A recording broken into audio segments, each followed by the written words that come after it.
You are listening to the Scars and Guitars podcast series that syndicates for the A-List Online. My name's Andrew Mackay-Smith. I hope you're staying sane and safe during this very bizarre pandemic-influenced time. Now, the interview subject I have coming up for you, it's Matt Disisto from the Adelaide-based outfit Shatter Brain. Now, the reason for the chat is to talk up the band's brand new album, the debut album as a matter of fact, Pitchfork Justice. You can find that in all the usual places. Just a bit of a heads up, the first bit over 5 minutes or so, just two blokes talking about stuff, and then we hit the music. Do enjoy. So here is Matt Disisto from the band Shatter Brain. Andy Mackay-Smith calling for our chat. How you going? Yeah, not too bad. How you going, mate? Trying to keep sane as best as I possibly can with these bloody, this COVID-19 bullshit going around, mate. We've got to do it, though. I mean, I'm not complaining about that, but just across the road from me, mate, they've closed the park where I usually go and play golf.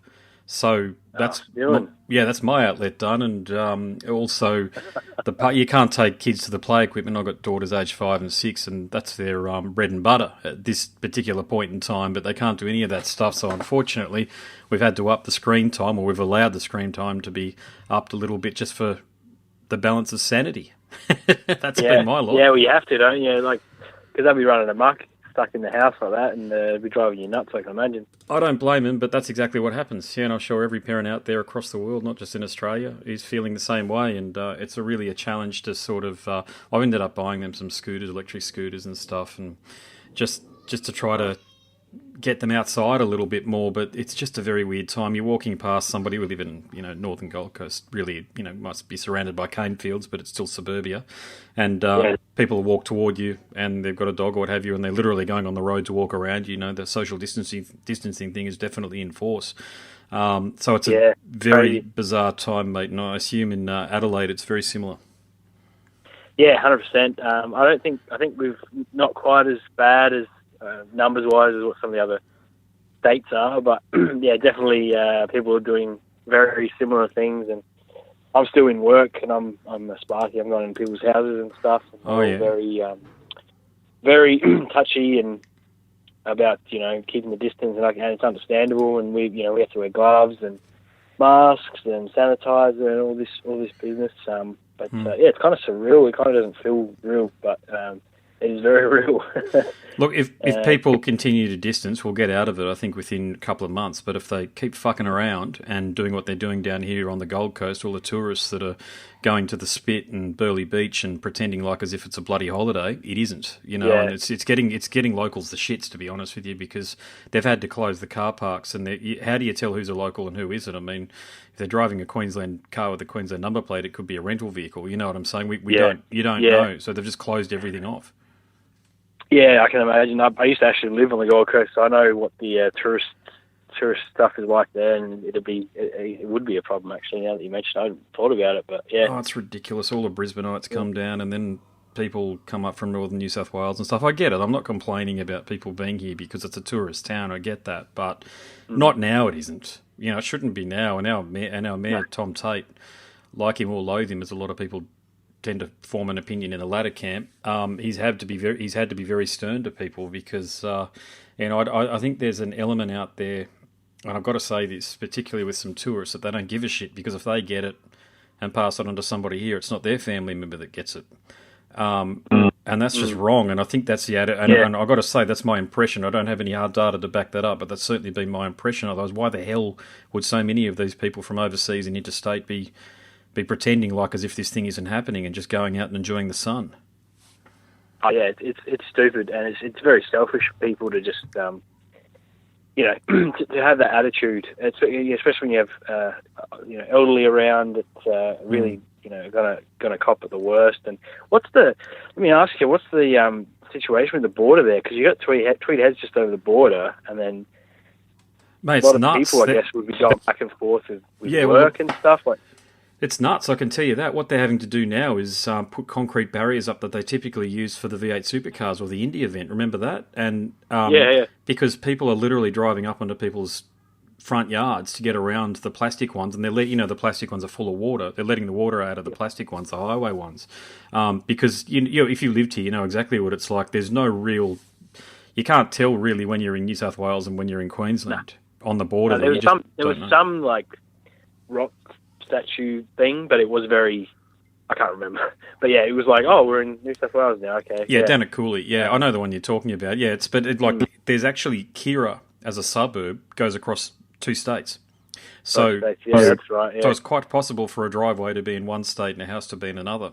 So, and that's where they've caught like taxi drivers. There's this iconic photo of this taxi going up onto the footpath to drive around the bollards. You know, no job too hard to get to apparently, and just willful ignorance and willful negligence of the laws that are in place at the moment. And then, I mean, it cuts the other way too. I think there was a lot of Queenslanders that were going down to like Cabarita and this, like, you know, Cabarita Beach there in far northern New South Wales, Kingscliff and stuff, and the cars were being vandalised by locals, telling them to get out. And I don't agree with that at all, but the sentiment remains, doesn't it? People are very concerned about what's happening. Well, these reactions are going to happen when people start doing things like that, because people are panicked and in a not calm state to begin with, and when people are just doing stuff like that, you're going to get reactions from people. But so they have closed the borders, like they've tried to. They've tried to. So they have closed them officially, but people are just going around it. And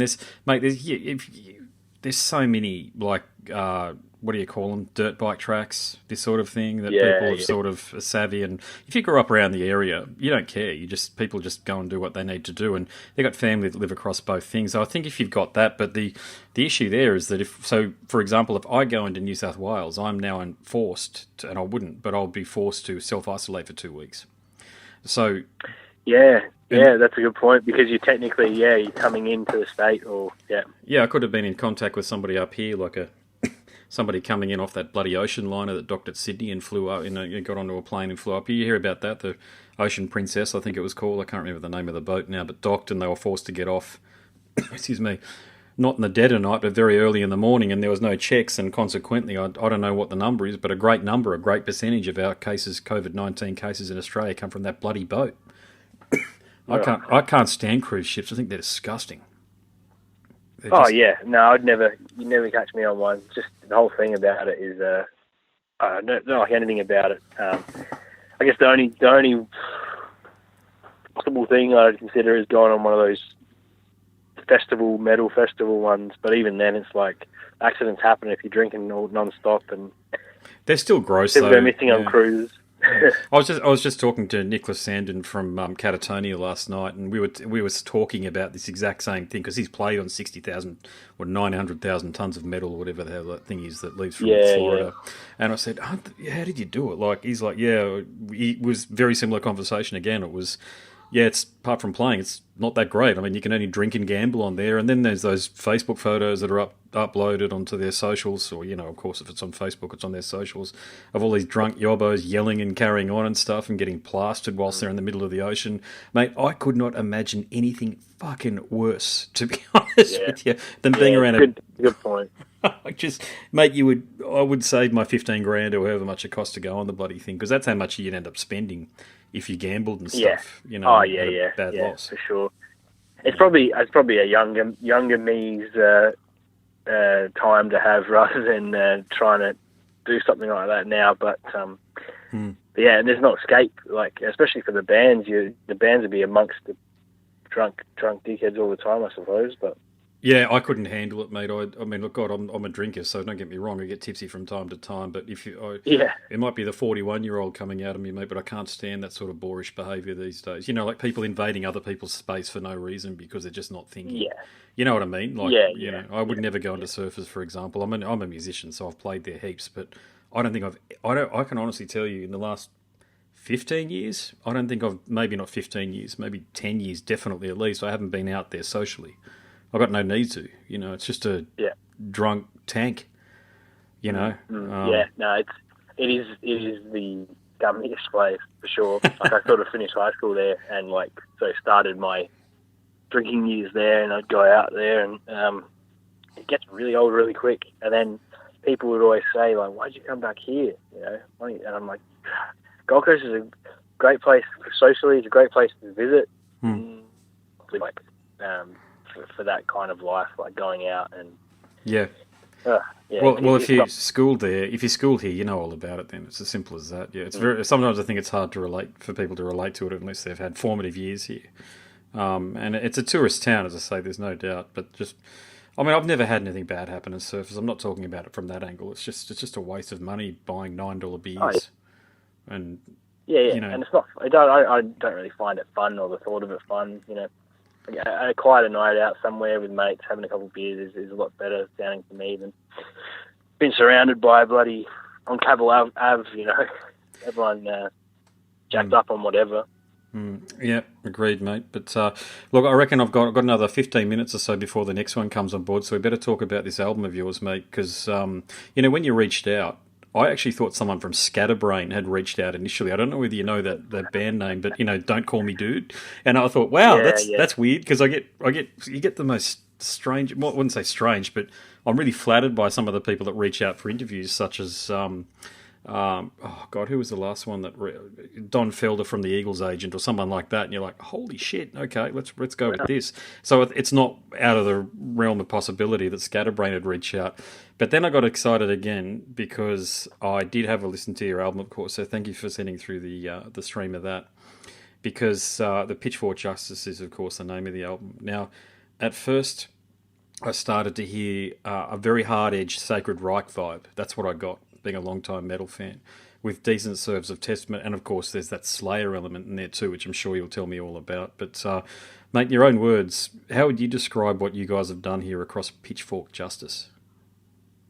Yeah, well, you're pretty on the money with some of those influences.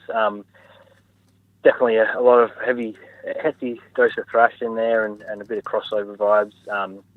But yeah, we kind of try not to just lean too much into that style, and also sort of more mid-tempo, groovy, at times stonery aspects as well. So Nice. between those sort of that realm of, you know, the Crowbar, High on Fire, and then the nice, Slayer and Testament and the old school crossover and thrash, they kind of covers our bases for the most part. Yeah, what I like most about your music, though, and here's a real good compliment, is the variation in timing. So there's not a whole heap of different time signatures in there, like a Soundgarden sort of thing going on. But what you guys have done is there's a lot of, in the same song, you slow things down and you quicken things up, and then you've got a lot of double timing going on. And as a musician, I think that keeps things really interesting for you guys. But what it does ultimately, it allows the many rolled gold riffs across the album that you're producing to breathe, and that's a really important point, because a lot of these bands come out with I hear it all the time with some underground bands where they might have some good riffs, but they're going by at 1,000,000 kilometres an hour and you don't catch it properly. But if it's just slowed down a little bit and they're not trying to sort of copy or mimic techniques from a particular style, looking at you, black metal, you know, for example, but Yeah. from your guys' perspective, is that intentional? Like, do you write a song and then go, right, how can we make this more interesting? Or is it something that just happens between the band songwriters? Oh, it's definitely, we pay attention to that detail a lot, and it changes so much. You know, conversations always, is this right at this tempo? Let's try it at this tempo. You know, and tempos are a big one as well, when you find the right pocket for the right riff to like you said, because it can just sort of roll, it's too fast, it can just roll by, and you lose all the nuances and things like that might be in the riff or in the pocket for the drums. So yeah, we spend a fair bit of time on that in the writing, and then even in the studio, there's, you know, a few little bits and pieces that will pop up, and the producer would suggest something, and it's like, yep, let's just go with it. And if he's hearing it, it must be something worth pursuing. So I was going to ask you about that. So you did work with a producer, did you? And who did you work with?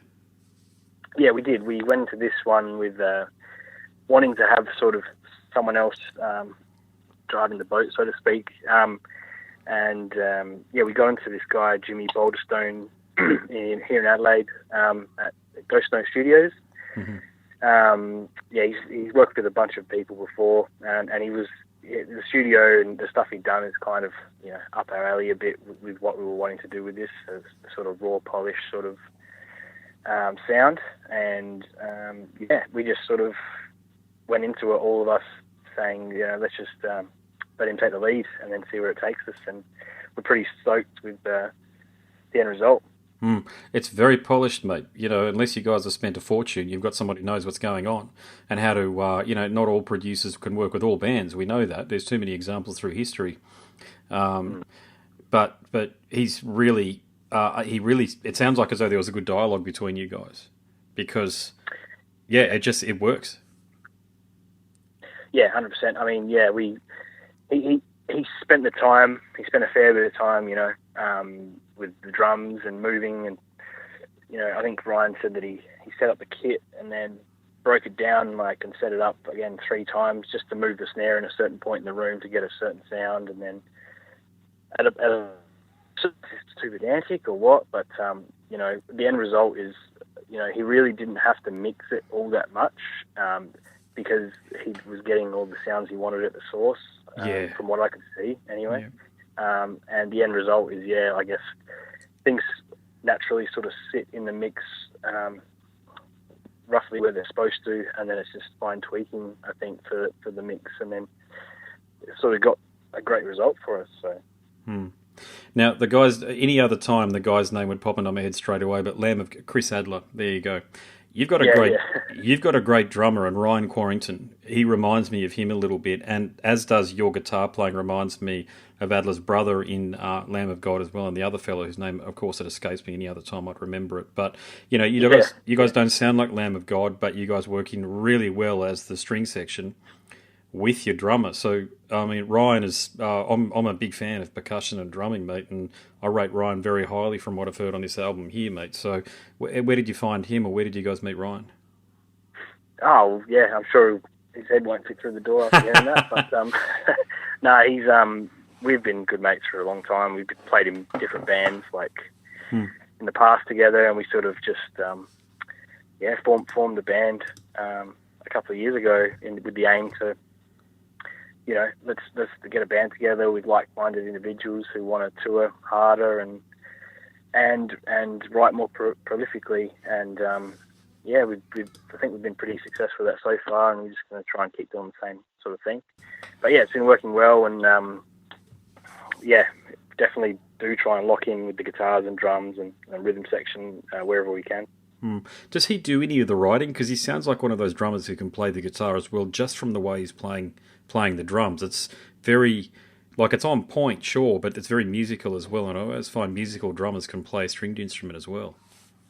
Yeah, it's a good ear. He plays around a bit on the guitar, but he definitely has got a strong hand in composing a lot of the stuff, and once the sort of riffs are together, we sort of work together on where we go with it, what repetitions, how do we alter the tails, and so that's probably where that comes from, I reckon. And then he gets an ear for it and locks in with it from there. Yeah, and look, the thing that I like too about what you guys are doing, you've paid a lot of attention, and I talk about this quite a bit on the podcast series. You've paid a lot of attention to your artwork and the integration into the music video Talk in Fear. I really like what you did there. So can you tell me who you worked with on the artwork? Oh, thanks very much for that. Yeah, we had a bit of an idea for themes for the album, and they sort of all just naturally started to come together. And then we sort of decided to go down that line with this whole social media thing and the Talk in Fear and all that. And there's this artist here in Adelaide called Steve Lehman. He does a lot of the art. He does all the art for festivals here. Steve Lehman. Okay, I'm going to record his name down. Yeah, he's good at what he does. Yeah. Oh, he's awesome. He's awesome, and we worked with him before on some other stuff, just some shirt designs and things like that. But he knocked this one out of the park, and we've gotten so many compliments on the artwork, and it's really all on him. He took what our vision was and turned it into something really cool. So. Yeah, that's great, man. Yeah, because a lot of bands, I love a lot of the old school death metal artwork, and it reminds me quite a bit of that, what you got going on here. I love leaning into that sort of stuff. For me, the image on the album needs to be a visual representation of what the music sounds like. And again, there are far too many examples of albums where the artwork, looking at you, Korn, where it just seems to be quite random, and it seems to be really juvenile, to be honest. And I don't understand why they go down that path. my own opinion, of course.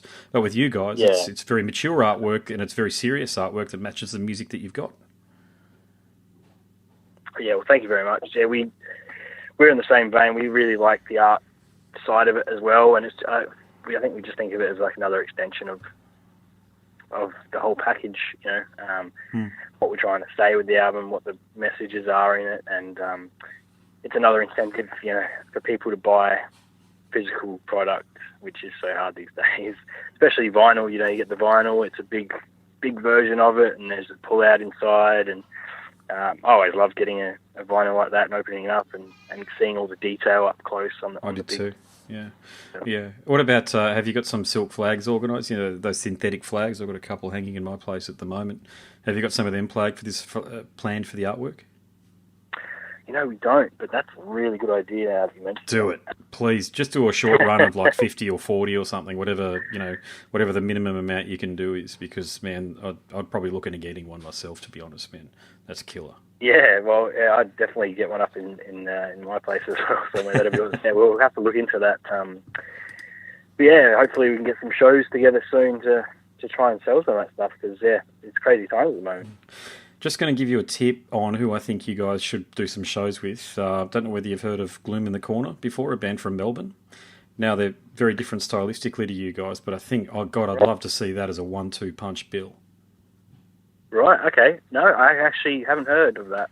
Check them out. What is it, Gloom in the Corner? Yeah, Gloom in the Corner. A bit of a silly name, to be honest, but the music is far from silly. I interviewed the singer about a year ago or so. Let me tell you what the name of the album is, because I know people like to maybe be very specific on these things whenever I mention. So I'm just looking in my phone now. Gloom in the Corner, the name of the album is called Survivor's Guilt. Right. Okay.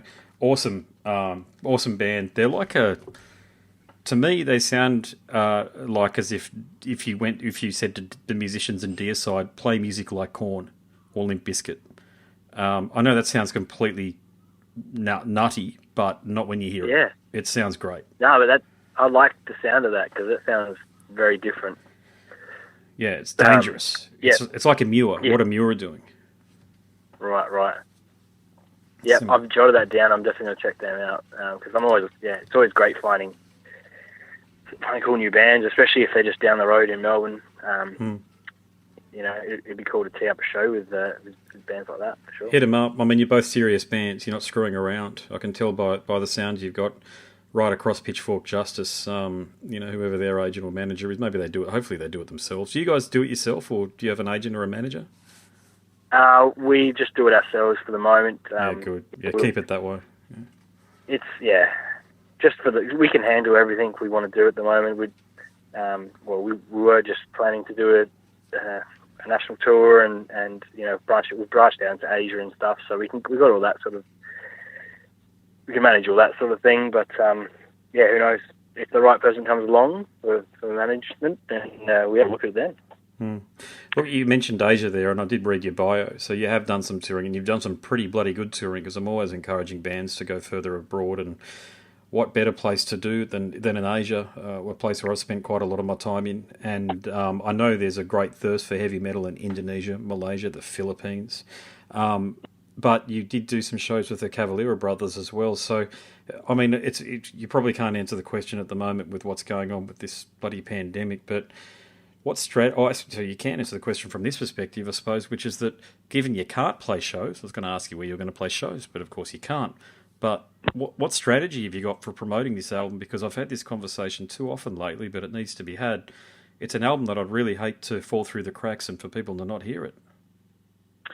Yeah, for sure. It is a bit of a frustrating one. But, all things considered, it can't be helped, and everyone needs to do what's right at the moment. But yeah, we did have some plans this year. Obviously, they're not going to happen the way we wanted them to. But yeah, we're just trying to work out a good plan. We're lucky enough that we've got a good PR plan already in place for the album. We've been releasing webisodes, and we've released a video for the first single. And there'll be some more webisodes coming out in the coming weeks, and maybe even another cheeky video coming up soon. So cool.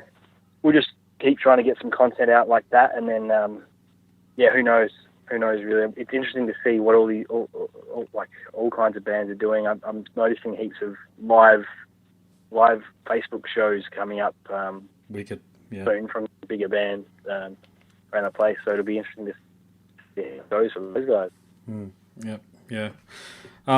Mate, I think that's all I've got time for. As you can tell, I'm a fan. I mean, thanks for reaching out. Just quickly, I don't get too many local artists these days reaching out, but I've found that I've had to vet a lot of it because sometimes it's very strange with some local bands. They tend to be far more arrogant and sure of themselves than what massive international touring bands are. I don't get that, and it's been like that since I've been in bands too.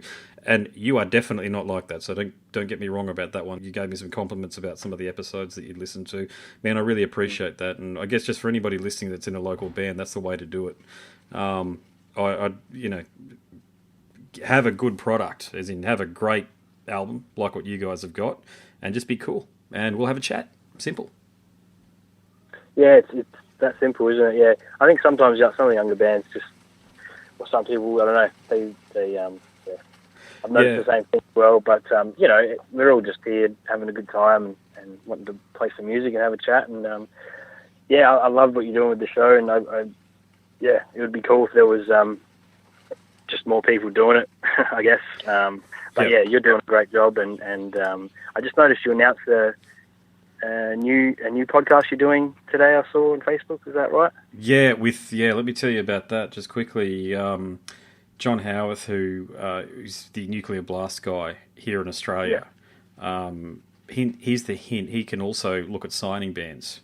Okay, so we're actually trying to ramp up Nuclear Blast's presence and the sort of impact that Nuclear Blast has in Australia. Kind of like what it was like 20 years ago when you had Century Media here and a few other of the smaller indie metal labels, and so we just thought it was a good idea. There aren't any metal radio shows around anymore. I had one on 4ZZZ, but I just couldn't do it because commitments got too much. And this one I can do remotely because it's over in Perth, but it's a digital radio station, so you can listen to it anywhere in the world. That's what the beauty of digital is, meaning it goes onto the internet as well as on digital platforms. But yeah, it's just about promoting all these wonderful artists that we interview through Nuclear Blast and trying to give them some footing too. And I would dearly love to see a band like yourself playing the sort of music you're doing, get signed to Nuclear Blast. I know it's not as much of a big deal as what it used to be back in the day, but it's still the cachet that you get by saying that you're on Nuclear Blast will open up doors that you wouldn't be open if you weren't. And yeah, it would be something like that would be a big deal still to us, as Nuclear Blast seem to be the premier, metal label worldwide at the moment, but that's great. I look forward to hearing the podcast, and the conversations, man, we've had so far have been really good. Like I get into all sorts of stuff outside of music. Music's just one part of who I am and what my interests are. Politics, current affairs, all the rest of it. I get into all of that, and I'm at Bond actually, so you know exactly where Bond is when I mention the uni. Yeah, so I'm at 41 years of age. I'm almost done. Almost through, and I've got one more semester to go. Hopefully it bloody goes ahead next semester. Who knows what's going to happen with this thing. Oh, mate, if it doesn't go ahead, I have to get back into the workforce. It's as simple as that. And I already do a lot of interning for News Limited, the Gold Coast Bulletin. So hopefully I'll get a job there full time. So I'll be going back in there as an intern in a couple of weeks. I think it's just been liaising with the editor now. But yeah, I get into all sorts of things, tend to be fairly worldly, and the idea of it too is on the podcast, not the radio show, is more about promoting the music, but the podcast is really about just breaking down the barrier between me and John's on the call as well, John Howarth, and the artist, and talking about all sorts of different stuff. So of course we've been talking about COVID-19. Spoke to Pa from Sabaton, and he's stuck in Moscow. He can't get back to Sweden, so it's very, very, well, not in anybody's collective living memory have we had a time like this that the whole world has been affected by. Yeah, and it definitely puts a lot of things into perspective, I think. So. It does, but, mate. I'm looking forward to hearing that the podcast, and hopefully we can have a chat sometime again soon. And when all this stuff blows over, we'll come up there and play a show and catch up and have a beer. Fingers crossed, mate. Yeah, look, if you got, whenever you've got an album release or an EP or something that you're doing something special, mate, just reach out because we'll have a chat, no problem. You know that, and anything to spread the word, mate. Good, great. Most of my audience is abroad. It's not in Australia. Only 15-20% of it's in Australia. I speak to too few Australian artists, to be honest with you, but it's because I just get so many opportunities to talk to other artists from overseas that I take basically what's on offer. But there's just, we're a smaller market here in Australia, so there isn't the volume of bands. But you guys are world class. I'm not just bullshitting you, with what you're doing. I really hope Pitchfork Justice reaches the ears of somebody who can, if it's not Nuclear Blast, somebody who can do something for you in the States or in Europe or even, as I say, in Asia. Oh, cheers, man. I appreciate the kind words, and fingers crossed. We'll see how we go. For sure, mate. You have been listening to the Scars and Guitars podcast series that syndicates for the A-List Online. My name's Andrew Mackay-Smith. That was Matt Disisto from the Adelaide metal outfit Shatter Brain. Thanks for listening.